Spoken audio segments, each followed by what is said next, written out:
If a house ever whispers your name, leave. I didn't. And that's why I'm telling this story from a motel bathroom at 3:14 a.m., shaking so hard I can barely breathe. My name is Raina, and 3 weeks ago, I inherited a house from an aunt I barely knew. To be honest, I accepted it because I was broke, living paycheck to paycheck, and the idea of free property sounded like a blessing. It wasn't. It was a warning. One I didn't understand in time. The house was old, isolated, and sat on a dead-end road surrounded by pine trees that were tall enough to block out half the sky. The place wasn't abandoned, but it felt like it wanted to be. I had barely walked 5 steps inside when I heard it. A sound that didn't match anything in the house. Not the fridge. Not the pipes. Not the wind. It was a hum. Well, continuous. Almost like someone sighing through the walls. I froze. The hum stopped. I tried brushing it off, but in my gut, I already knew something was off. Every room I stepped into felt like it exhaled, like the air shifted the moment I crossed the threshold. But nothing truly scared me until I went to bed. I woke up at exactly 3:03 a.m. to the soft, unmistakable sound of someone whispering, "Raina." It wasn't loud. It wasn't aggressive. It was like someone was testing how my name felt in their mouth for the first time. I snapped upright. There was no one in the room. But the walls were vibrating. I ran out of the bedroom and slept in my car until sunrise. The things my aunt left behind. The second day I started cleaning. I thought maybe the whispering was just my tired brain filling silence. Then I found my aunt's journals. There were dozens, stacked in drawers, under beds, behind furniture. Every single one of them talked about the same thing. The house is lonely. It wants attention. It speaks when you're quiet long enough. It remembers voices and mimics them. One entry hit me so hard I dropped the journal. Never answer it. The moment you do, it learns you. I tried to convince myself it was mental illness. But that night, the whispering came back. Except this time it wasn't calling my name. It was humming. The same hum I'd heard the moment I stepped in. It echoed through the vents, the walls, the floors. It grew louder every time I tried to ignore it. Finally, I snapped. "What do you want?" I yelled. The humming stopped instantly. The silence was so thick it felt alive. Then, from inside the wall, "You." I didn't sleep that night. Trap. The next morning I packed everything. I didn't care about clothes, dishes, furniture, nothing. I just needed to leave. Except, the front door wouldn't open. The lock turned fine. The handle worked. But the door felt glued to the frame like someone was holding it shut from the other side. I tried the back door. Same thing. I even tried climbing out a window, but the glass wouldn't break. Not with a hammer, not with a chair, not even with a full shove of my body weight. I was trapped. Not by a person. Not by a lock. By the house. That night it spoke again. This time from every wall. Every direction. Like it had more than one mouth. "You're mine now. Don't leave. Stay with me." I hid in the bathroom, covered my ears, cried until I couldn't breathe. The whispering didn't stop. Not until sunrise. The attic hatch. On the 4th day something changed. The hum wasn't coming from the walls anymore. It was coming from above me. Right above my bedroom. The attic. There was a hatch in the ceiling with a pull string. I had never opened it, never even looked at it twice. But the humming was so loud I felt it in my bones. When I finally pulled the string, dust rained down and a warm, stale breath of air fell onto my face. That's the only way I can describe it. A breath. I climbed up the ladder with my phone light on. The attic was empty. Completely empty. Except for one thing. Fingerprints on the floorboards. Dozens of them. Human fingerprints, in long drag marks, like someone had crawled backward into the darkness. My skin crawled, but I kept moving the light. I wish I didn't. Because in the very corner of the attic, leaning against the wooden beams, was a shape. At first I thought it was just insulation or a tarp. But then it moved. A slow, subtle shiver. Like someone inhaling. I whispered, "Hello?" The shape whispered back, "Raina." I scrambled down the ladder so fast I don't remember touching the steps. That night, the humming turned to scratching. Inside the walls. Behind the vents. Under the floor. Like something was moving from room to room, tracing the path of my footsteps from earlier days. Learning me. Following me. The voice that wasn't mine. By the 5th day I wasn't eating. I wasn't sleeping. I barely had the energy to stand. But I tried one last thing. Calling 911 on speaker while filming myself for proof. When the operator answered, I said, "My name is Raina Calder. I'm trapped in my house. The doors won't." But I never finished the sentence. Because the operator cut me off and said, "Ma'am, Someone already called for you. 30 minutes ago. What? No, I didn't. They said you were safe. They said you were staying inside. They sounded exactly like you. I hung up so fast I dropped the phone. Something was imitating my voice. Something had learned me. That night, I heard myself speaking from downstairs. Walking, talking, breathing, saying things I never said. It's okay. I'm home now. I won't fight anymore. Hearing your own voice saying things you never said does something to your mind. You don't know what's real anymore. It started at 2:58 a.m. Every light in the house flickered. Every wall began to vibrate.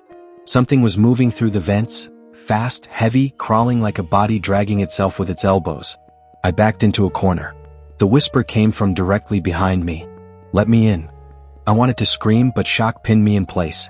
The wall behind me started pushing forward, bulging, stretching, like something was pressing its face against the other side.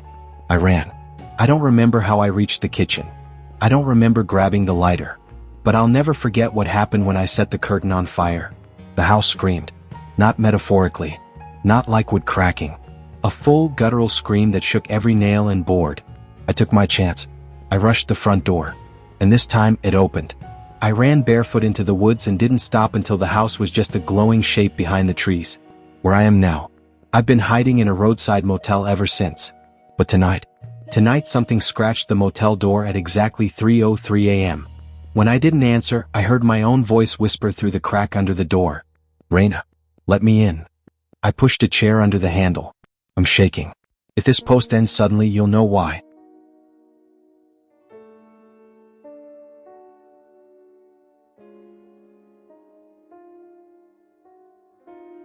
I've never told anyone this before, mostly because I know how crazy it sounds. But every winter, when the wind gets too still and the nights stretch a little too long, I'm reminded of what happened to me 5 years ago. And every time that memory surfaces, I sleep with the lights on. I know that sounds childish for someone my age, but if you lived through what I did, trust me, you do the same. It started on a Thursday night, the kind of night where there's no wind, no movement, no sound, just this heavy silence that feels like the world is holding its breath. I had just moved into a new apartment outside the city. It wasn't fancy, but it was cheap, and at the time, that's all I cared about. The building was old, like really old, cracked walls, loose tiles, and a weird smell in the hallways that never went away no matter how much cleaning solution they used. The landlord told me I was lucky because the apartment above mine had been empty for 2 years. Quiet neighbors, he joked. I laughed with him back then. I don't laugh about it anymore. My first night there, around 1:30 a.m., I heard footsteps coming from the apartment directly above mine. Slow, deliberate steps. Heavy. Heel first, then toe. At first, I thought maybe someone had moved in and I just hadn't been told. But the next morning, the landlord confirmed it was still empty. Maybe the pipes, he said, brushing me off. But I knew it wasn't the pipes. Pipes don't walk around for hours. Over the next 3 nights, the footsteps continued. Same time, same pace, same path. They'd start from one end of the apartment, walk across, stop for a few seconds and walk back. Over and over. Not frantic. Not random. Steady. Like someone pacing. Or watching. By the 4th night, the footsteps got louder. Angrier. Like someone was dragging their heels or limping. I pressed my ear to the ceiling, desperate for some explanation. That's when I heard it, breathing. Slow, raspy, almost right above me. I backed away so fast I knocked over my lamp. Around 3 a.m. the footsteps stopped. And something else began. Knocking. 3 slow knocks directly above my bed. Not on a wall. Not in the hallway. On the floor of the empty apartment above me. I didn't sleep until sunrise. The next day I forced myself to go upstairs. I didn't want to, but I needed to see it. The door to the upstairs apartment had a massive metal lock on it, the kind you only see on storage units. And taped across the lock was a faded piece of paper with handwriting I could barely read. Do not remove. Do not enter. Underneath, in smaller letters. Do not let him out. I froze. My stomach dropped. I don't know how long I stood there staring at it. That night I stayed awake, sitting in my living room with the TV on low just to drown out the silence. Around 1:30 a.m., the footsteps started again. Only this time, they were faster. Heavier. Not pacing. Running. Back and forth. Back and forth. Slamming against the walls. Dragging something metallic across the floor. I covered my ears, but I could still feel the vibration through the floor. Then it all stopped. Dead silent. You ever feel someone looking at you even when they're not in the same room? That's the best way I can describe what I felt. Like something was directly above me, crouched down, listening. Waiting. A minute later, the knocking started again. But this time, it wasn't above my bed. It was right above the living room. Right above where I was sitting. 3 slow, heavy knocks. I didn't realize I was crying until I felt tears on my cheeks. Something inside me said, "Run." I grabbed my keys, my phone, and nothing else. The moment I reached for the door, something slammed against the ceiling so hard the dust fell into my hair. I ran out of that apartment barefoot. I slept in my car that night in a gas station parking lot. In the morning, I went straight to the landlord and demanded to know what the hell was going on. He didn't even pretend anymore. He sighed, rubbed his face, and told me the truth. The man who lived upstairs before me had been unstable. That's the word the landlord used. He said the guy used to scream at night, claiming someone was crawling through the walls, watching him. No one believed him at first. But then neighbors started hearing things too. Footsteps, voices, knocks. Eventually the man snapped. The landlord didn't tell me how exactly, only that it was violent and that the police said the apartment had to be sealed. They locked the door and no one had lived there since. But the noises never stopped. I moved out that same day, packed my things while the sun was still up. I didn't care that I lost my deposit. I didn't care that I left half my furniture behind. I just wanted to get as far away from that place as possible. The landlord tried to convince me it was just residual energy. But I know better. I know what I heard. I know what was pacing above me every night. And I know something was trapped in that apartment. Something that wanted out. The part that still gets to me, the part one can't shake even after all these years, is something small. Something stupid. Something I should have forgotten by now. The morning I moved out, I went upstairs one last time just to look at that sealed door. The tape was torn. And the lock was broken. I should have trusted my instincts the moment I walked into that house. Some places just feel wrong, you know? Not haunted exactly, more like they're waiting for something. Or someone. My cousin had begged me to house sit for him while he was out of town. "Just a few days," he said. "Feed the cat, water the plants, I'll be back before the weekend." Simple enough. The weird part? He didn't have a cat. I laughed at first, thinking maybe he bought one and forgot to mention it. But when I arrived, the house was spotless. No litter box, no food bowls, nothing. I texted him about it, but he didn't respond. I figured he was already on his flight. I should have left the second I stepped inside. The air felt stale, thick, like the house hadn't been lived in for months. But the strange part was how cold it was. Not winter morning cold, more like open freezer door cold. Every room felt like it was sucking the heat out of my body. Still, I tried to settle in. I put my stuff in the guest room, turned on the heater, and tried watching TV. But I couldn't shake this weird feeling, like someone was staring at me from the hallway. You ever feel that kind of pressure? The kind of tension that makes your skin crawl because you know you're not alone, even when you are. Around midnight, I first heard it. A soft scratching under the bed.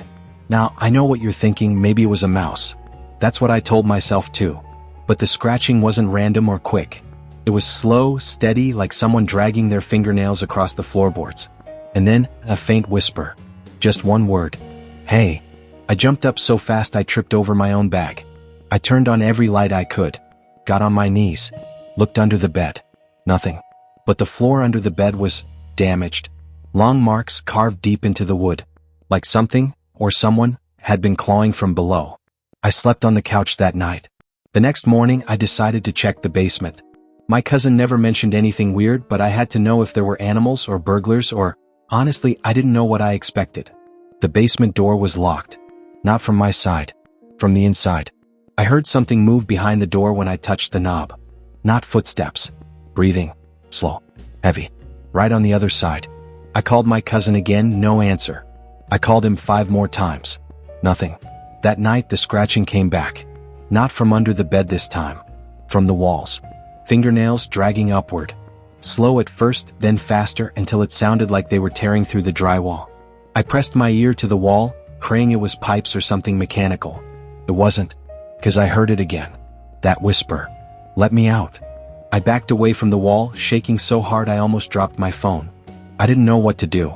I didn't want to leave the house because something told me, something deep in my gut, that whatever was inside the walls didn't want me gone. It wanted me closer. Around 3 a.m., I heard the basement door creak open. I froze on the couch. I didn't move. I hardly breathed. When I looked toward the hallway, I saw the basement door swinging slowly, like something had just come up and forgotten to close it behind itself. Then I heard footsteps. Soft, dragging footsteps coming down the hallway, getting closer and closer. Not running. Not rushing. Just slowly approaching. I don't remember grabbing my keys. I don't remember opening the front door. All I remember is sprinting out of that house barefoot and not stopping until I reached my car. I drove to the nearest 24-hour diner and stayed there until sunrise. When I finally got the courage to return in the morning, I walked inside ready to grab my things and leave forever. But the basement door, it was closed again. And the scratch marks on the walls? Gone. Every single one. Like they were never there.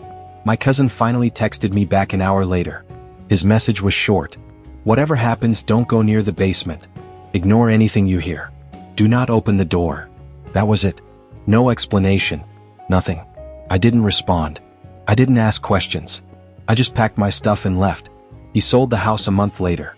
But sometimes when I'm lying in bed at night, I swear I still hear it. That voice whispering from somewhere far away. Hey, let me out. And the part one never told anyone? When I left the house that last morning, someone had slipped a note under the front door. 4 words. Shaky handwriting. I know you heard.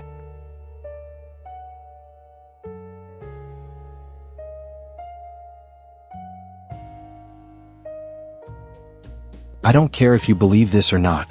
I don't care if you think I'm lying or exaggerating or losing my mind. All I know is what I saw and what followed me after. And if telling this helps even one person avoid what I went through, then maybe I'll sleep a little easier tonight. This happened last winter, during one of the worst snowstorms my area had seen in years. I was driving home from a late shift, long straight roads, nothing around for miles except frozen trees and empty fields. The snow was coming down so heavy my headlights barely made a dent in it. At one point, I slowed to maybe 20 miles an hour because I honestly couldn't see anything. That's when I noticed something on the side of the road. At first I thought it was just a shape in the snow, like a mailbox or a pile of branches. But as I got closer, I saw a person standing there. Completely still. No coat. No hat. Just standing in the storm, facing the trees. I slowed down even more. Rolled my window a little. Hey, are you okay? I called out. The person didn't move. Didn't turn. Didn't even shiver. I pulled over, stupid I know, and turned on my hazard lights. I stepped outside and the cold hit me like a slap. I jogged toward the figure, crunching through the snow. Do you need help? I shouted. Still no reaction. When I got close enough to touch their shoulder, they turned. Not slowly. Not naturally. Their head snapped toward me like something pulling it by force. It was a woman. Her face was pale, lips blue from the cold, but her eyes. God, her eyes. They were wide, unblinking, almost bulging. And she was smiling. Not a normal smile. A stretched, frozen smile that didn't match the rest of her face. I stumbled back and she stepped toward me. Her feet didn't make any sound in the snow. That's when she spoke. You're late. Her voice sounded wrong. Too clear for a storm, like the wind wasn't touching her at all. I turned and ran to my car. I didn't look back. I slammed the door, floored the gas, and sped off even though I could barely see the road. But a mile later, my stomach dropped. Someone was standing on the road ahead of me. The same woman. Same clothes. Same smile. Same frozen eyes. I swerved, nearly lost control, and sped past her. I didn't understand how she got ahead of me. There was nothing around us for miles. No side roads. No cars. Nothing. I drove the rest of the way home without stopping again. But things didn't end there. When I got inside, I was shaking so hard my keys kept slipping from my hands. I double-checked every lock, every window, every curtain. After an hour, I managed to calm down enough to try and sleep. Around 3 a.m. I woke up to a sound. Shuffling. Slow dragging footsteps. Inside my house. I froze. I didn't have pets. No roommates. And the sound was coming from the hallway outside my room. I grabbed the closest thing I could use as a weapon, a metal lamp, and crept toward the door. The footsteps stopped right outside it. I held my breath. The doorknob turned. Not fast. Not violently. Just slowly. Like someone curious. Someone calm. I swung the door open, ready to hit whatever was there. No one. The hallway was empty. But the front door was wide open. Snowflakes were blowing in. And on the floor leading from the doorway into my house were wet footprints. Bare. Human. Small. I closed the door, locked it, pushed a chair against it, and stayed awake until sunrise. In the morning, the footprints were gone. Completely vanished. The floor was dry. I tried telling myself I imagined everything. But later that day when I checked my security camera footage, my blood ran cold. The footage froze. Right at the moment the front door opened. Frozen solid. One frame. A single still image. Her. Standing in my doorway. Smiling. That image stayed on the screen until the battery died. The camera never recorded anything after that. I moved 2 weeks later. New town. New job. New number. And for a while, things were quiet. But sometimes, when I'm driving late at night and snow starts to fall, I swear I see someone standing far off on the side of the road. So, silent. Waiting. And once, only once, I made the mistake of looking in the rearview mirror after I passed. I saw her. Standing in the middle of the road. Smiling. Like she knew exactly where I lived. And that I'd always be late.